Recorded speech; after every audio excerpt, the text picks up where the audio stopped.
The old farmhouse stood at the end of a dirt road where civilization seemed to forget its purpose. Sarah Mitchell had called it home for 7 years, though home was a word that had lost all meaning within those rotting walls. At 24 years old, she looked like a ghost of herself, her once bright eyes now hollow with secrets too terrible to speak aloud. The man she had married at 17, thinking love would save her from a troubled childhood, had instead built a prison more suffocating than anything she could have imagined. Marcus Mitchell controlled everything.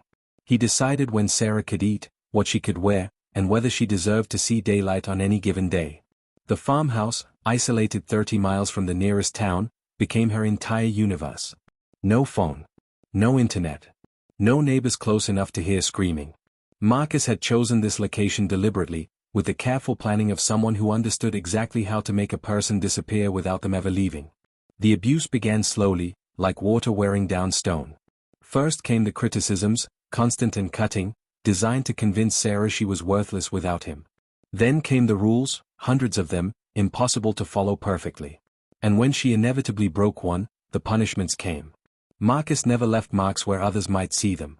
He was too smart for that, too calculated. He worked as a long-haul trucker, gone for days at a time, and during those absences, Sarah remained locked in the house. Literally. He had installed deadbolts on the outside of every door, bars on every window. The farmhouse wasn't just her home. It was her cage. Food was rationed, delivered in amounts meant to keep her weak but alive. The basement became her punishment cell, a concrete hole where mice scratched in the walls and darkness felt thick enough to choke on. Sometimes Marcus left her down there for days. She learned to count seconds, then minutes, then hours, trying to hold on to sanity in the absolute blackness. She learned the geography of despair, mapping every dimension of fear a human heart could hold. But human beings are remarkably resilient creatures, capable of finding hope in the smallest cracks of light. For Sarah, that crack came in the form of a loose board in the basement, discovered during one of her longer imprisonments. Behind it, she found a small hollow space in the foundation. It became her secret, the one thing Marcus didn't know about, didn't control. She began hiding small items there. A nail she found on the floor. A piece of wire from a broken shelf. Tiny tools for a desperate plan she was beginning to form. The idea of escape had seemed impossible for so long. Marcus had convinced her that she had nowhere to go, that her family had abandoned her, that the world outside had forgotten she existed. He read her mail before she could see it, screening every piece of contact with the outside world. He had isolated her so completely that she half believed his lies. But the human spirit has a breaking point, and Sarah discovered hers on a February night when Marcus returned from a haul in a particularly vicious mood. The beating that night was different. More savage. More final.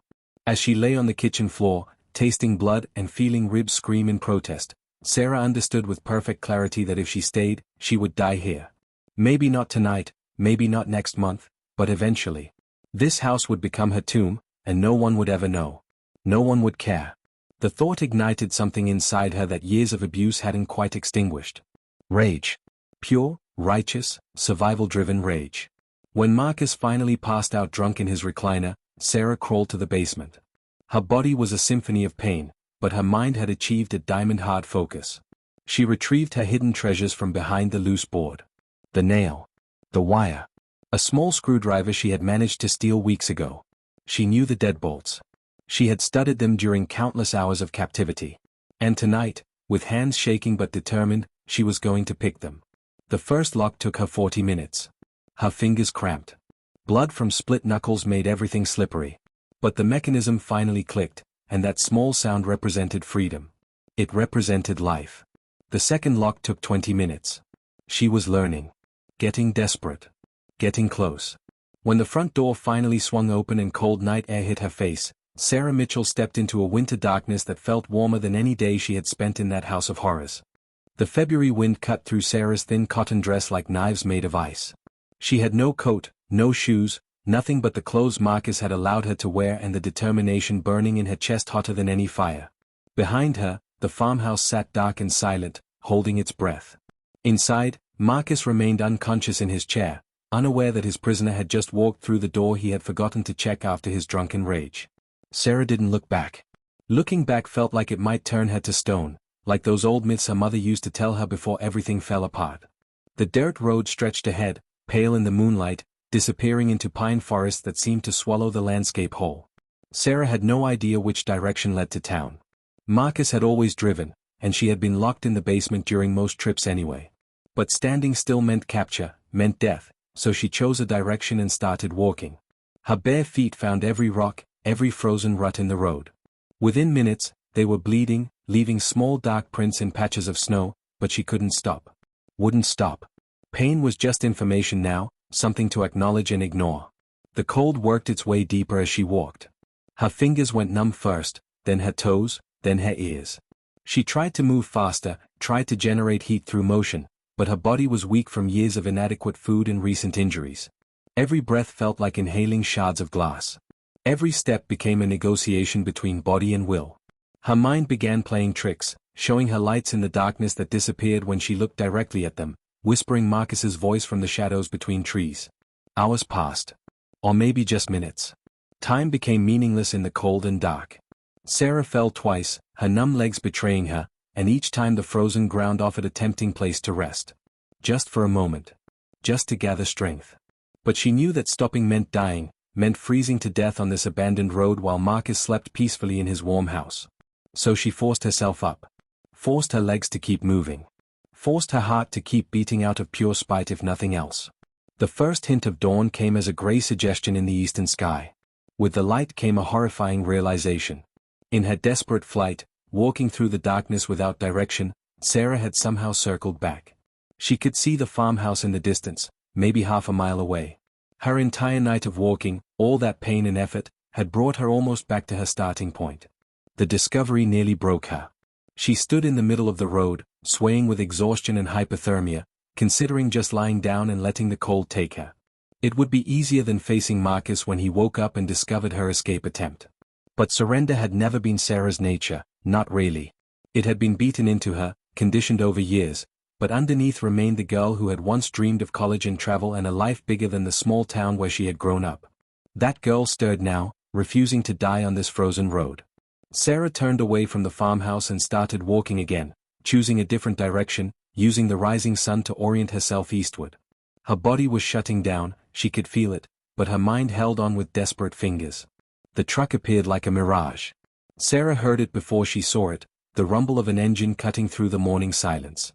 She turned to see headlights cresting a hill behind her, a pickup truck moving slowly on the rural road. For a moment, paranoia froze her. What if it was Marcus? What if he had woken up, found her gone, and come hunting? But the truck was wrong. Blue instead of Marcus's black Ford. Older model. As it approached, Sarah stumbled into the middle of the road, waving her arms in a desperate signal. The truck stopped 20 feet away. The driver's door opened, and a man stepped out.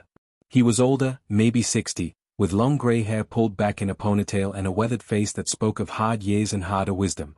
He wore a thick winter coat and work boots, and when he saw Sarah, really saw her, his expression shifted from caution to concern to controlled anger in the space of seconds. "Jesus Christ," he said, his voice rough but gentle.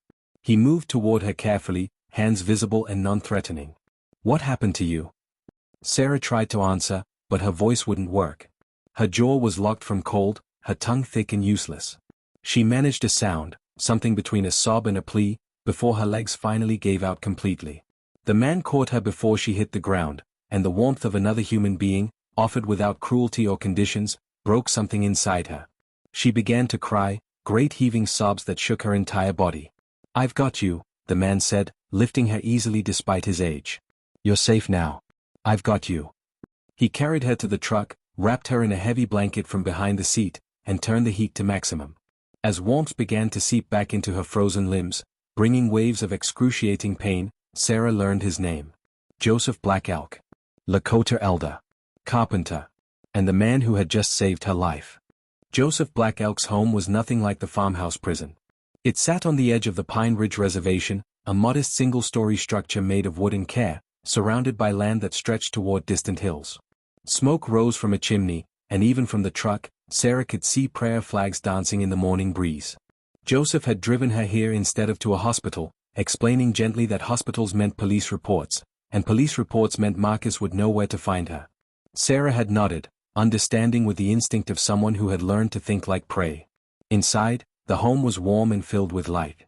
Wooden carvings lined shelves alongside photographs of people Sarah assumed were family. The smell of sage and cedar hung in the air, not unpleasant, mixed with something cooking in the kitchen. Joseph's wife, Margaret, emerged from a back room, took one look at Sarah, and immediately shifted into a mode of fierce maternal protection that made Sarah's throat tighten with emotions she had forgotten how to name. Margaret was perhaps 55, with kind eyes and hands that moved with practiced competence. She had been a nurse for 30 years, she explained, and while she was retired from the hospital, she remembered everything important. She guided Sarah to a bathroom, helped her into a warm shower, and stood outside the door talking in a steady, soothing voice about nothing in particular. The water hurt. Everything hurt. As feeling returned to Sarah's extremities, she had to bite down on a washcloth to keep from screaming. Frostbite, Margaret explained later, checking Sarah's fingers and toes with gentle efficiency. Minor, thankfully. Painful but not permanent. For 3 days, Sarah barely left the guest bedroom. She slept in fits and starts, jerking awake from nightmares where Marcus found her, dragged her back, made her pay for her defiance. Each time, Margaret or Joseph would appear, bringing tea or soup or just sitting quietly in a chair by the window until Sarah's breathing steadied. They asked no questions. Made no demands. Simply offered a sanctuary she had forgotten could exist. On the 4th day, Sarah finally asked the question burning in her mind. Why are you doing this? You don't know me. You don't owe me anything. Joseph had been carving a piece of wood at the kitchen table, his hands moving with the kind of patience that comes from decades of practice. He looked up, his dark eyes serious. I know enough, he said simply. I know what a person looks like when they've escaped hell. I know what it means to offer help when help is needed. He paused, considering his words. My grandmother, she lived through the boarding schools. You know about those? Sarah shook her head. Joseph's expression darkened with old pain. Places where they tried to beat the Indian out of Indian children. My grandmother escaped one when she was 12. Walked 100 miles in winter, same as you. A family took her in, hid her, helped her heal. She used to say that kindness offered in darkness is the only thing that keeps the world from falling completely into shadow. He returned to his carving. So we offer kindness. We offer shelter. We offer a chance to heal. The healing took forms Sarah hadn't expected. Margaret treated her physical injuries with a combination of modern medicine and traditional remedies. Poultices for bruises. Teas for pain. Gentle massage for muscles locked tight from years of tension. But the emotional healing was more complex, more difficult. Sarah found herself unable to trust her own perceptions. Was she really safe? Was this real? What if it was an elaborate trap, some game Marcus was playing? Joseph seemed to understand these fears without Sarah having to voice them. He began teaching her carpentry, bringing her into his workshop behind the house. At first, her hands shook too badly to hold the tools properly. But Joseph was patient, showing her again and again how to measure, how to cut, how to sand wood until it became smooth as water. The work was meditative, requiring focus that left little room for fear. Sarah found herself losing hours to the simple act of creation, building something instead of being broken down. Weeks passed. Sarah began to sleep through the nights. Her hands steadied. The bruises faded to yellow, then disappeared entirely. She started helping Margaret with cooking, with cleaning, with the 100 small tasks that make a household function. She met their children and grandchildren who visited on weekends, experiencing the chaos and warmth of a large, loving family. She learned about Lakota traditions, attending a sweat lodge ceremony that left her feeling purged of something dark she hadn't known how to name. But questions loomed. What came next? She couldn't hide forever. Marcus would be looking for her. He would never stop looking. Sarah had no money, no identification, no legal standing to exist in the world. Everything had been in Marcus's name. The marriage certificate, the bank accounts, even her old driver's license had expired years ago. She was a ghost, legally invisible, which meant she was also vulnerable in ways she was only beginning to understand. Joseph and Margaret held a long conversation one evening, speaking in low voices in their bedroom while Sarah pretended not to listen from the guest room. She heard snatches of phrases. Not sustainable. Needs more than shelter. Something permanent. The next morning, Joseph came to her with a proposition that made her cry for the first time since arriving, not from pain or fear, but from overwhelming gratitude. We want to build you a house, he said simply. A real house. On reservation land where Marcus can't touch you. Small, but yours. A place to start over. A place to be safe. Sarah stared at him, unable to process the words. I can't, she whispered. I have no money. No way to pay you back. Joseph smiled, the expression transforming his weathered face. Who said anything about payment? You help with the building. You learn the trade. And when it's done, you have a home. That's payment enough. The land Joseph chose sat on a rise overlooking a valley where eagles sometimes circled in the afternoon thermals. It was reservation property, unused for years, but Joseph had connections with the tribal council. He called in favors, made cases, and within 2 weeks, Sarah found herself standing on a quarter-acre of land that was, impossibly, legally hers. The paperwork was complex, worked through tribal sovereignty laws that existed outside state jurisdiction, but Joseph navigated it all with the confidence of someone who understood exactly which doors to knock on and which hands to shake. The foundation went in during March, when the ground had barely thawed enough to dig. Joseph called in his extended family, and they came. Cousins, nephews, friends from the reservation, all showing up with tools and smiles and an easy camaraderie that transformed work into celebration. They taught Sarah everything. How to mix concrete properly, how to set forms, how to read a level and trust its truth. Her hands, soft from years of forced inactivity, developed calluses and new strength. Her shoulders, which had hunched forward in permanent defensive posture, began to straighten as she learned to carry lumber and swing hammers. But the work was more than physical. Each board Sarah placed, each nail she drove, became an act of reclamation. She was building more than a house. She was building a self, a version of Sarah Mitchell that Marcus had never touched, never controlled, never broken. When she framed the first wall and it stood upright, solid and true, she felt something shift inside her chest. It was hope. Actual, tangible hope, and it was the most terrifying and wonderful thing she had felt in years. Not everyone in the community understood or approved. Sarah heard whispers sometimes, saw sidelong glances. A white woman on reservation land raised questions, stirred old wounds related to history and land theft and broken treaties. Joseph addressed this head-on during a community meeting, speaking in Lakota and English about the universal nature of suffering, about the responsibility to help those fleeing violence regardless of race or origin. Some remained skeptical, but most came around, especially when they met Sarah, saw her working alongside everyone else, saw the genuine respect and gratitude she offered to every person who helped. Margaret became Sarah's anchor during difficult moments. When the nightmares returned, worse than before, full of Marcus hunting her across dream landscapes. When panic attacks struck without warning, leaving Sarah gasping and shaking in the middle of ordinary moments. Margaret taught her breathing techniques, grounding exercises, ways to bring herself back from the edge of terror. She also insisted Sarah start seeing a counselor who worked with the tribal health services, a woman named Dr. Chen who specialized in trauma recovery. The therapy sessions were brutal. Dr. Chen didn't let Sarah hide behind pleasantries or avoidance. She pushed, gently but firmly, making Sarah examine the architecture of abuse that had defined her life.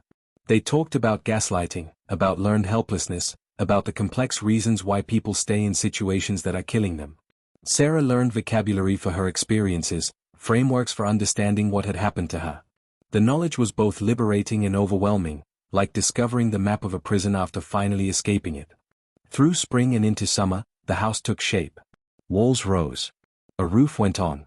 Windows were installed, and Sarah stood inside her creation, watching sunlight stream through glass that had no bars, no locks, nothing to prevent her from seeing the world or the world from seeing her.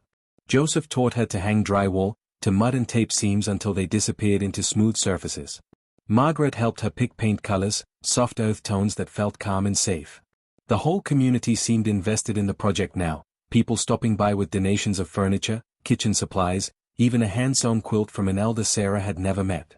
But progress came with complications. In May, Sarah received news that shattered her fragile peace. A friend of Joseph's, someone with connections to law enforcement off the reservation, brought information. Marcus had reported Sarah missing. Filed a missing person report.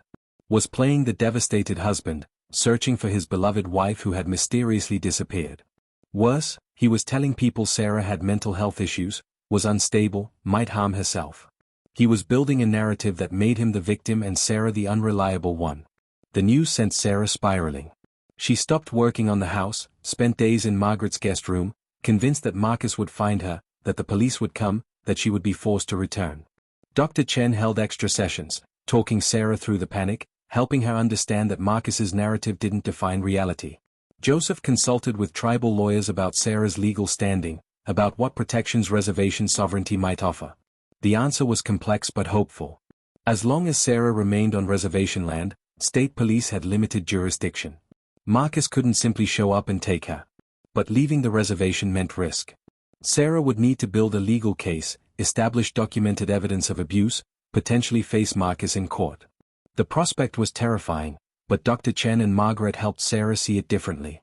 Not as a threat, but as an opportunity to reclaim her story, to speak truth to power, to ensure other women in similar situations might find protection. June brought a heat wave and a decision. Sarah would finish the house. She would establish her life on the reservation. And when she was strong enough, when she had built enough foundation under herself, both literal and metaphorical, she would face the legal system. She would tell her story. She would fight. But on her terms, in her time, from a position of strength rather than desperation. The day the house was finished, the community held a blessing ceremony. An elder performed traditional prayers, burning sage and speaking in Lakota about protection and new beginnings. Sarah stood in the center of her small living room, surrounded by people who had become family, and felt something she hadn't experienced in 7 years. She felt like she belonged somewhere. Like she mattered. Like she was, finally and truly, home. The first night Sarah spent alone in her house, she didn't sleep. Not from fear, though some remained, always would remain like background radiation from her years in captivity. She stayed awake from wonder. She walked from room to room, running her hands along walls she had helped build, looking through windows she had helped install, standing in a kitchen where every cabinet and counter represented hours of work and learning. This was hers. Truly, completely hers. No one could take it away. No one could lock her inside or keep her out. The power of that realization made her breathless.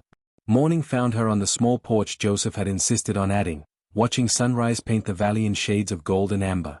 Margaret appeared around 7, bringing coffee and fresh bread, checking on Sarah with the casual concern of someone who understood that healing wasn't linear, that some mornings would be harder than others. They sat together in comfortable silence, two women who had found friendship in unexpected circumstances, bound by the universal language of survival and mutual support.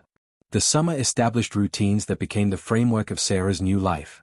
She worked with Joseph 3 days a week, learning advanced carpentry skills and helping with projects around the reservation. The work paid enough for basics, and more importantly, it gave structure and purpose to her days. She continued therapy with Dr. Chen, digging deeper into the psychological scars Marcus had left, learning to distinguish between rational caution and trauma-induced hypervigilance. And she began teaching, helping Margaret run workshops for women in the community about recognizing domestic violence, about resources and escape routes and legal protections. Teaching forced Sarah to own her story publicly, to speak about the house of horrors she had escaped without shame or self-blame. The first time she stood in front of a group and said, "My husband abused me for 7 years," her voice shook so badly she could barely finish the sentence. But she kept going, kept speaking, and with each telling, the story lost some of its power over her. It became something that had happened to her rather than something that defined her. The women who attended these workshops, some carrying their own hidden bruises and secret fears, responded to Sarah's honesty with their own. A community of survivors formed, meeting regularly, supporting each other through dark moments and celebrating victories no matter how small. In August, Sarah made a decision that terrified and thrilled her in equal measure. She would pursue legal action against Marcus. Not just a restraining order, though that too, but actual criminal charges for kidnapping, assault, and unlawful imprisonment. The tribal lawyers connected her with advocates off the reservation who specialized in domestic violence cases. Building the case required Sarah to document everything, to relive every horrible moment in forensic detail.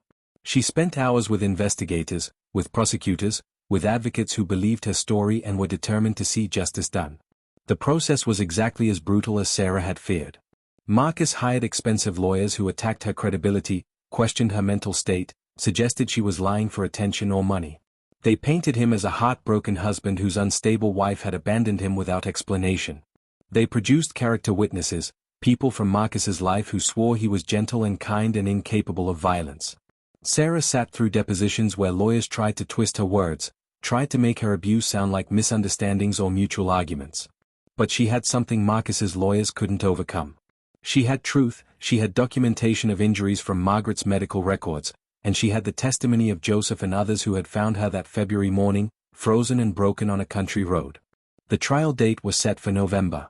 As autumn turned the valley into a tapestry of reds and golds, Sarah prepared herself mentally for the ordeal ahead. Dr. Chen helped her develop coping strategies for the stress. Margaret made sure she ate properly and got enough sleep. Joseph built her a small workshop behind her house, a place where she could escape into the meditative work of carpentry when the pressure became too much. The community rallied, offering rides to court appointments, childcare for women in the support group, even funds for legal expenses. But Marcus wasn't finished playing games. In October, he showed up at the reservation boundary, parking his truck on the county road and sitting there for hours, watching.